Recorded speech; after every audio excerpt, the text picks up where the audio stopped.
అచ్చెన్నాయుడు గారి పైన ఒక లేఖ అయితే విడుదల అయిందండి. ఆ లేఖ ఏంటంటే ఆయన ఎవరైతే ఆగ్రోస్ జిఎం రాజ్మోహన్ రాసిన లేఖ ఏదైతే ఉందో ఆ లేఖ సంచలనమైంది. ఇప్పుడు ఏంటి అచ్చెన్నాయుడు గారి మీద రాసినటువంటి ఆ లేఖ ఏంటి, దాంట్లో ఏమి రాశారు అసలు ఏంటనే విషయాలు తెలిసే ముందు ఫస్ట్ అయితే లైక్ చేయండి.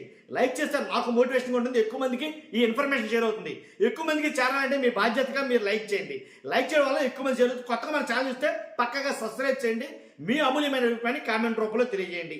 అచ్చెన్నాయుడు గారి మీద ఏదైతే ఒక లేఖ ఏదైతే రిలీజ్ అయిందో ఆ లేఖలో ఉన్న సంఘటనలు చూస్తే నిజంగా ఆశ్చర్యం కలిగించింది. ఏంటంటే అచ్చెన్నాయుడు గారి పేషీలో కూడా అవినీతి అనేది జరుగుతుందా అనేది కనుక కొన్ని అనుమానాలకి ఈ లేఖ తావిస్తుంది. ఎందుకు మాట్లాడుతున్నానంటే ఈ అచ్చెన్నాయుడు గారు ఎవరైతే వర్సెస్ అచ్చెన్నాయుడు గారికి జిఎం రాజ్మోహన్ గారికి జరిగిన ఈ సంఘటన ఏదైతే ఉందో అది నిజంగా వాస్తవంగా మాట్లాడాలంటే కనుక ఖచ్చితంగా నేను ఇక్కడ ఎమ్మలేకపోతున్నాను. మీకు గుర్తుందో లేదు కానీ ఒక సినిమా చెప్పాలండి. ఎవరంటే ఇక్కడ అన్ని రిపేర్లు చేయబడిన ఏదో సినిమా ఏదో ఉంటుంది జూనియర్ ఎన్టీఆర్ గారి. దాంట్లో ఒక ఆయన జనతా గ్యారేజ్ అనే ఒక సినిమా ఉంటుంది. దాంట్లో ఒక అతను ఉంటాడు రాజీవ్ కనకాల్ అనుకుంటా.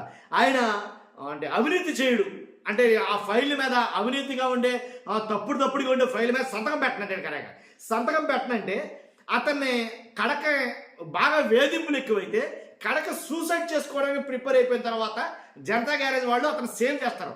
అతను అప్పుడు జూనియర్ ఎన్టీఆర్ వచ్చి కొన్ని మాటలు మాట్లాడతాడు. ఆ రకంగా ఇక్కడ కూడా జరిగిందేమో అనిపించాలా.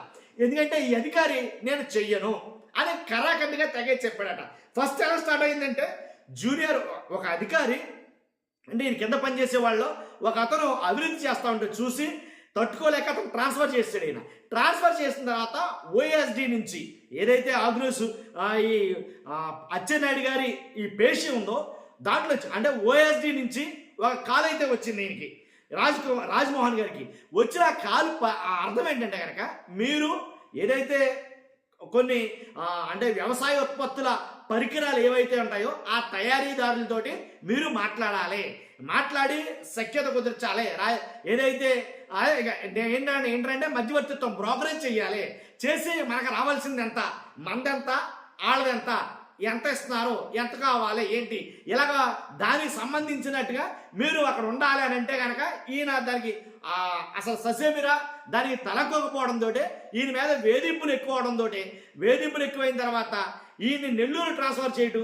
నెల్లూరు వెళ్ళిన తర్వాత మొత్తం మీద ఇంకేంది మన నెల్లూరు వెళ్ళిన ఇవి ఆగవని లెక్కేసుకుని ఆయన సెలవుల మీద వెళ్తూ సిఎస్కి ఎవరైతే చీఫ్ సెక్రటరీ ఉన్నారో సిఎస్కి ఒక లేఖ రాశాడు.